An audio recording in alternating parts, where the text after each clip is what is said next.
నమస్తే రమ్మగారు. నమస్తే జయ. రమ్మగారు, హ్మ్. కాంప్లికేటెడ్‌గా చేసుకోవటం. హ్మ్. అది ఎలాగంటే ఆధ్యాత్మికతతో హ్మ్. ఆధ్యాత్మికతని కాంప్లికేటెడ్‌గా చేసుకోవటం. భక్తి ఎక్కువైనా కూడా ప్రమాదమే కదండీ! అవును. చాలా ఇబ్బంది. ఏదో సినిమాలో ఆవిడ హ్మ్, హారతులు హారతులిచ్చేస్తున్నారు. ఇచ్చేసి అసలు పటాల ఆ మూర్తుల ఫోటోలు కూడా కనిపించవు. వాళ్ళ ప్రతిమ కూడా కనిపించదు ఎక్కువైపోయి. లేకుంటే భర్తకి కాళ్ళు కడిగేసి ఎక్కడ కనిపిస్తే అక్కడ కడిగేయటమే. అదే. అది ఒక పీక్ స్టేజ్‌కెళ్ళిపోతుంది. సినిమా కాబట్టి నవ్వుకుంటాం. అదే రియల్ లైఫ్‌లో ఉంటే రియల్ లైఫ్‌లో మరి అంతలా ఉండరు కానీ ఆ! ఇంకోలా ఉంటారు. చాదస్తం ఎక్కువుంటుంది కొంతమందికి. చాదస్తం ఎక్కువ. ఎన్ని పూలు చాలవు, ఎంత పత్రి చాలదు, ఎన్ని పూజలు చాలవు. ఏమిటో అభిషేకాలంటారు, విగ్రహాలంటారు, అవంటారు, ఇవంటారు. అప్పటి అబ్బో! వరకు ఇంట్లో ఎవరు ఏం తినకూడదంటారు రమ్మగారు. ఏమి తినకూడదు, ఎవరికి ఏమి పెట్టకూడదు, తినకుండా మాడి మాడి మాడి ఆకలితో. నిరాహారంగా ఉంటారు. అవును. చాలా ఉంటాయి జయ. ఆధ్యాత్మికతని కాంప్లికేటెడ్‌గా కాంప్లికేటెడ్ చేసుకోవటం. చేసుకోవటం. ఇప్పుడు ఆధ్యాత్మికత అంటే సాధారణంగా ఆధ్యాత్మికత అంటే ఏంటి? ఆత్మని గురించి తెలుసుకోవటం. ఆత్మ అంటే మనము, హ్మ్. జీవాత్మ, పరమాత్మ. ఎక్కడున్నాడు? అక్కడెక్కడో ఉన్నాడా? మనతో పాటు లేడు. ఆత్మ జీవాత్మతో పాటు పరమాత్మ ఉంటేనే ఈ దేహం ఉంటుంది. అంతే. కానీ జీవుడు కాదు ప్రవేశిస్తాడు. రమ్మగారు. ఇలా కాంప్లికేటెడ్‌గా ఆలోచించే వాళ్ళు ఏం చేస్తారు? ఆయన ఎక్కడో ఉన్నాడని చెప్పి ఆయనకే కదా చేసేస్తూ ఉంటారు. చేసేస్తారు. భగవంతుణ్ణి తెలుసుకోవటమే భక్తి. అంతే. హ్మ్. భక్తి అంటే నువ్వు పూజ చేయడం, అభిషేకం చేయడం, ఏమిటో రకరకాల విగ్రహాలు పెట్టుకోవడం, పటాలు పెట్టుకోవడం, బోల్డంత చేయటం, బోల్డంత వ్యవహారం కాదు. ఇదంతా ఏంటి? ఈ కర్మలు అవసరం మనకి భగవంతుణ్ణి తెలుసుకునేందుకు. ఇది ఒక మార్గం. ఇవన్నీ మార్గాలు. అవును. మనం చూడు, నేను ప్రతిసారి ఇవన్నీ నేను చెప్పను జయ అంటూనే ఉంటా, కానీ నువ్వు అడుగుతావు, మన పని ఇన్సిస్ట్ చేస్తాడు, ఏదో చెప్పిస్తారు. దీపారాధన 2 ఒత్తులేండి, అదేంటండి అలా చెప్పారు? వాళ్ళు ఆ శ్లోకంలో 3 ఒత్తులు సాధ్యం త్రివర్తి సంయుక్తం అని ఉంది కదా అంటారు ఒకళ్ళు. ఆ! 3 ఒత్తులు వేసినా అంతే, 2 ఒత్తులు వేసినా అంతే, 1 వేసినా అంతే, పెద్ద తేడా ఏం లేదు. అక్కడ భక్తి, శ్రద్ధ. దీంతో పాటుగా ఇది చెప్పిన తర్వాత ఎన్ని ప్రశ్నలో దీపారాధనకు ఉంది, రోజు తోమాలా, దీపం మన వైపు పెట్టాలా, దేవుడి వైపు పెట్టాలా, పొద్దున పెట్టాలా, మధ్యాహ్నమే కుదురుతుంది పెట్టచ్చా, సాయంత్రమే కుదురుతుంది ఓకేనా, రాత్రి అయిపోతుంది ఓకేనా, దీపం అనగానే ఒక 100 ప్రశ్నలు. అదైందా? తర్వాత పళ్ళు, ఈ పళ్ళు కొన్ని పళ్ళు పెట్టండి అనగానే అవి ఎందుకు పెట్టకూడదు, ఇవి ఎందుకు పెట్టాలి, ఇవి ఎందుకు పెట్టాలి, ఫలానా దాంట్లో ఫలానా పేరు ఉంది కదండి, అదెందుకు పెట్టకూడదండి అని మళ్ళీ దాని మీద పోనీ ఏది పెట్టాలి ఏది పెట్టకూడదు అనేది ఒక సంశయం, ఎలా చేయాలని ఒక సంశయం. ఆవిడెవరో నన్ను అడిగారు, అంటే ఇప్పుడు నేను ఇలా పబ్లిక్లో చెప్పేస్తున్నాను ఆ విషయం. పత్తి ఒత్తులు ఎప్పుడు చేసుకోవాలి అని. ఒత్తులు చేసుకోవడానికి కూడా పూర్వకాలంలో ఒక నియమాలు ఉండేవి. నా వరకు నాకు తెలియదమ్మా, 100% ఇది నిజం నేను చెప్తున్నా, ప్రత్యక్షంగా స్క్రీన్లోనే ఆన్ స్క్రీన్ చెప్తున్నా. ఒత్తులు ఇప్పుడు పత్తిలో విత్తనాలు తీయటానికి ఒక ప్రత్యేకమైన రోజులు, ఒత్తులు చేసుకోవడానికి ప్రత్యేకమైన రోజులు ఉన్నాయిట. నాకు తెలియదు. ఆవిడ అడిగారు నన్ను, నేను ఆవిడకి నాకు తెలియదమ్మా ఇది అని చెప్పా. ఇప్పుడు కూడా అదే చెప్తున్నా. ఇంకా తెలుసుకుని ఏం చేస్తామమ్మా? భగవంతుడిని తెలుసుకునే ప్రయత్నం కదా మనం చేయవలసింది కదా. మనం పుస్తకాలు చదువుకుంటామా? లలితా శాస్త్రం, ఆ బ్రహ్మ కీట జనని వర్ణాశ్రమ విధాయిని, అది స్తోత్రం. లలితా శాస్త్రం చదివేస్తాం. ఆ బ్రహ్మ కీట జనని అంటే బ్రహ్మము నుంచి కీటము వరకు, అంటే పిపీలి కాదు బ్రహ్మ వరకు, చీమ నుంచి బ్రహ్మ వరకు జననివి నువ్వే. ఒక్కమ్మకి పుట్టాము మనం అందరమును కదా.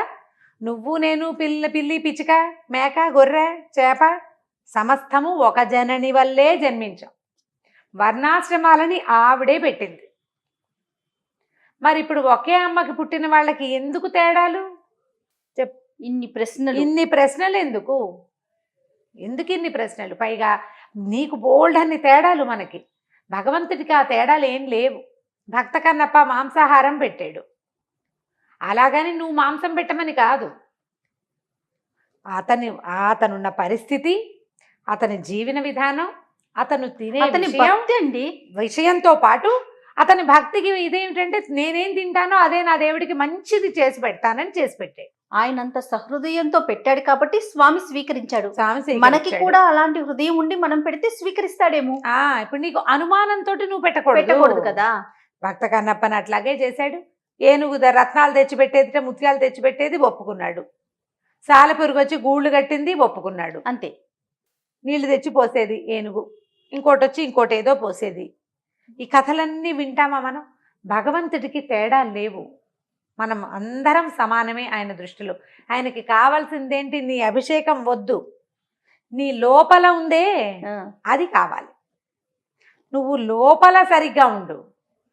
నువ్వు బయట చేసేది ఒక తాత్కాలికమైంది, భగవత్ సేవ చేస్తానన్న ఒక సంతృప్తి కోసం చేసుకుంటాం మనం. అది దాని మీదే వందల ప్రశ్నలు. ఉపవాసం చేయొచ్చా, పొద్దున్న చేయొచ్చా, మధ్యాహ్నం చేయొచ్చా, ఉప్మా తినచ్చా, తినకూడదా, ఏమీ తినకూడదండి అని ఒకళ్ళు.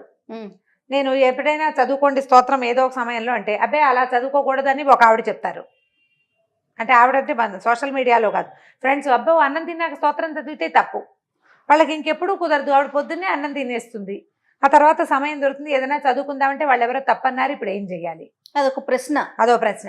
ఈ కుశంకలు ఎందుకు రేస్తాను? ఎవడికి చాతొచ్చిన భక్తి రకంగా వాడు చేసుకుంటాడు కదా. కాదు రమ్మగారు, ఆయన దృష్టిలో పక్షులు ఒకటే, జంతువులు ఒకటే, మనుషులు ఒకటే, అందరూ ఒకటే, అందరం సమానమే. అందరి భక్తిని ఆయన స్వీకరిస్తాడు పరమాత్మ. అవును. మరి అలాంటప్పుడు ఇన్ని అనుమానాలు ఎలా వస్తున్నాయి రమ్మగారు? దీంతో చాలా కాంప్లికేటెడ్ గా చేసేసుకుంటారు. ఇలా చేయొచ్చా, చేయకూడదా అనుమానం. అనుకో, వచ్చిన వాళ్ళు ఎవరో ఉంటారా, వాళ్ళు వచ్చి ఏదో ఒకటి చెప్తారు. భయం వేస్తుంది అంటారు. భయం వేస్తుంది, తప్పేమేమో, దోషమేమో, పొరపాటు చేశామేమో అని అనిపించేస్తుంది. అనుమానాలు, భయాలు, కుశంకలు.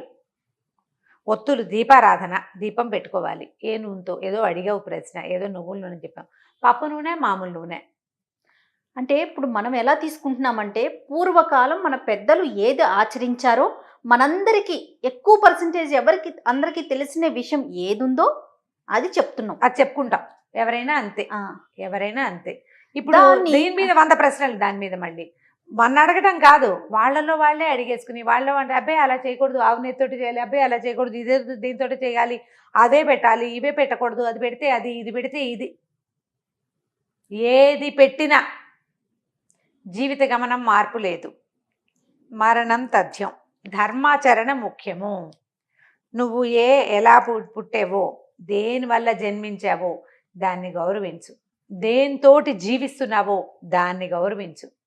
ఈ మధ్యలో ఉన్న నాటకం ఉంది చూసావా, నీకు కుదిరినట్టు ఆడుకో, చేతొచ్చినట్టు ఆడు, కుదిరినట్లు చేతొచ్చినట్టు మానేయకు, చెయ్యి. దాని మీద శంక పడకు, ఇతరులని శంకించద్దు, ధైర్యంగా చేయటమే. చేసే అబ్బే అభిస్తారేంటండి, ఆ పళ్ళు ఇవ్వకూడదండి, అది వేస్తే మంచిది కాదు. ఇందులో మళ్ళీ ఇంకా కొత్త కొత్త దిక్కుమాల సిద్ధాంతాలు అవేమిటో మరి నాకు తెలియదు, నేను ఎప్పుడు వినలే. ఒకళ్ళ అమ్మాయి, ఒక పాప పెద్దదైంది, వాళ్ళ ఇంట్లో పూజలు అవి చెయ్యరు, ఏదో మడి మైల అన్నీ కలుస్తాయి, మైలు కలిసిపోతుంది, పిల్లలు కూడా చెయ్యడం చేస్తారు. వీళ్ళ అన్నయ్య వాళ్ళు వేరే ఊళ్ళో ఉన్నారు, మేము పూజ చేసుకోవచ్చా అని ఆవిడ అడుగుతారు. అన్నయ్య వాళ్ళ చేసుకోవచ్చమ్మా అని మనం రాస్తే, అబ్బే మీరు చేసుకోవడానికి పనికిరాదు, పురుడు వస్తే పనికిరాదు. కాదు రమ్మగారు, ఇక్కడ ఉన్న ఇంట్లో మైలుంటే అన్నయ్య ఇంట్లో ఎందుకు చేసుకోకూడదు? అదే, అవి ఎప్పుడు చేస్తారు? జాతా శౌచం, వృతా శౌచం అని 2 అశౌచాలు ఉంటాయి. పుట్టినప్పుడు వచ్చే అశౌచం ఒకటి, పిల్లలు పుడితే పురుడు వస్తుంది. ఆ పురిటి 10 రోజులు వీళ్ళ ఇంటి వాళ్ళ అన్నదమ్ముల వాళ్ళు వీళ్ళంతా దేవతార్చన చేసుకోరు. వృతాశౌచం మరణించినప్పుడు కూడా అంతే కదా. అయితే ఈ అశౌచాలు 11 రోజులకి అశౌచం తీరే కుటుంబాలు కొన్ని ఉంటాయి. 7వ రోజునే నీళ్లు పోసేసి ఉయ్యాల్లో వేసేసే వాళ్ళు కొంతమంది ఉంటారు. ఇప్పుడు దీన్ని అందరికీ ఒకటే చాపచుట్టగా చెప్పలేం కదా మనం. ఎవరెవరి ఇళ్లల్లో ఉన్నది వాళ్ళకి, వాళ్ళు ఎవరింట్లోనో పురుడొచ్చింది, మా అక్కయ్య వీళ్ళ ఇంట్లో అంటే వాళ్ళ కజిన్స్ ఇంట్లో పురుడొచ్చింది, మా ఇంట్లో మంగళహారతి పట్టుకోవచ్చా? ఇలాంటివి ఎన్ని అనుమానాలు. అసలు ఇదేది వీటిలలో ఏ ఒకటి బ్రీఫ్గా కరెక్ట్గా ఎవ్వరికి తెలియజేయాలి. ఎవరో ఒకళ్ళు చెప్పేస్తూ ఉంటారు, మనల్ని అడుగుతున్నారు అనేది కాదు. మీకు వీలైతే మీరు చెప్పగలిగితే చెప్తారు, లేకుంటే లేదు, అది అసలు సమస్య కాదు. కానీ వారికి వారే ఎన్ని క్రియేట్ చేసేస్తారు. పోనీ అలాగని నువ్వు పూర్వకాలపు సిద్ధాంతం ఒకటైనా పాటిస్తున్నావా? మనం చేసేది పాటించము, చెయ్యలేకపోయేదాన్ని పాటించాలని కోరుకుంటున్నాము. నిజంగా చేయవలసిన విధి విధానాలేమో చేయడమే లేదు. ఏది పాటించగలుగుతున్నాం ఈ రోజుల్లో? మనకేం కుదరటలా.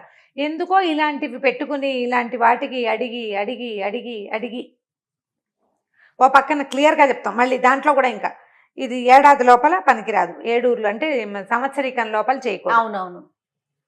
మా అత్తగారు పోయి 8-9 నెలలు అయిందండి. మరి మా మామగారికి పూజ చేస్తే ఇష్టం, నేను చేయొచ్చా? ఓ పక్కన చేయకూడదు అని చెప్పామా? ఈ ప్రశ్న ఎందుకు వేస్తున్నట్టు చెప్పు.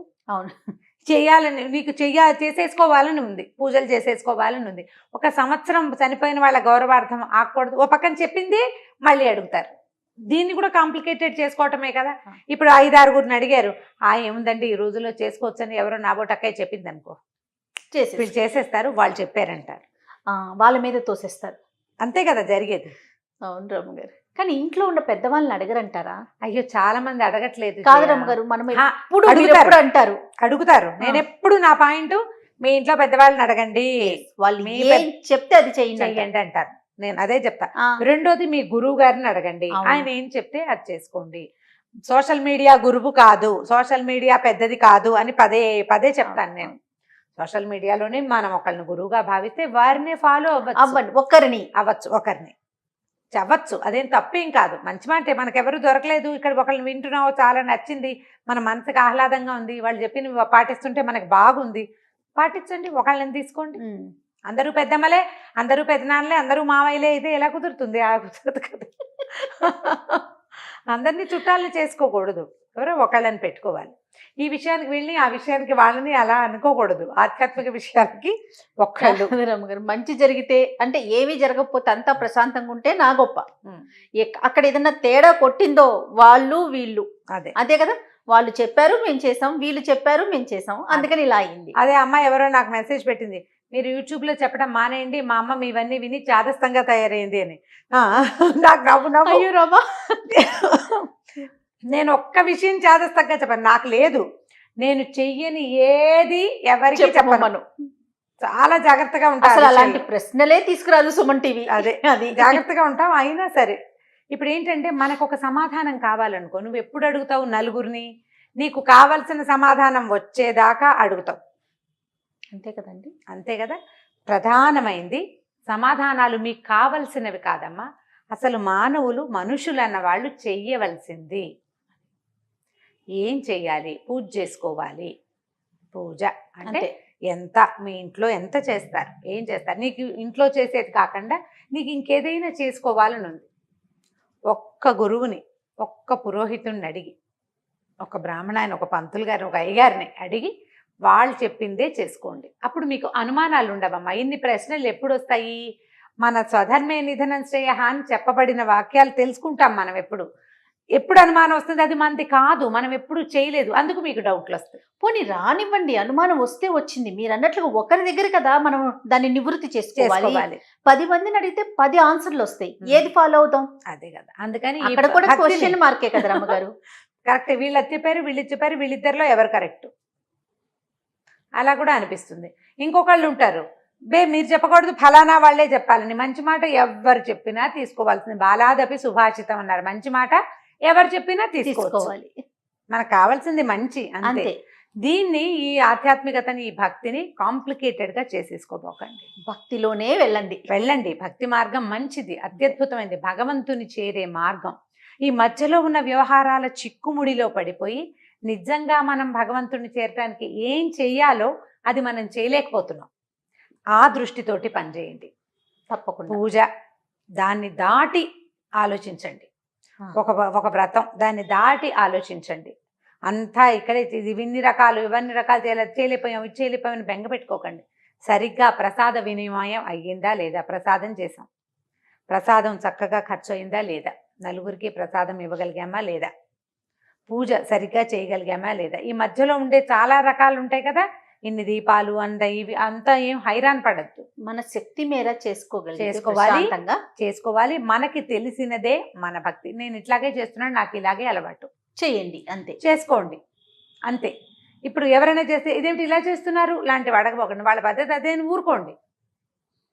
ఇతరులని ప్రశ్నించడం కూడా తప్పేనని చెప్తుంది కార్తీక పురాణం.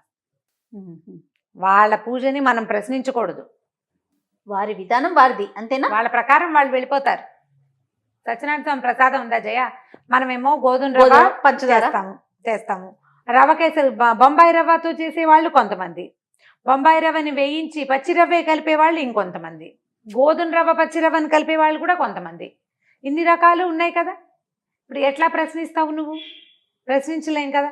కాబట్టి ప్రశ్నలు మానేయండి, కాంప్లికేటెడ్ చేసుకోవద్దు. భగవంతుని చేరే మార్గాలని సరి అయిన వాటిని అన్వేషించండి. ఆ దారి ద్వారా వెళ్ళిపోండి. ఇంట్లో పెద్దవాళ్ళు లేదా ఒక ఆధ్యాత్మిక గురువు, ఒక్క గురువుని అనుసరించి హాయిగా పూజ చేసుకోండి.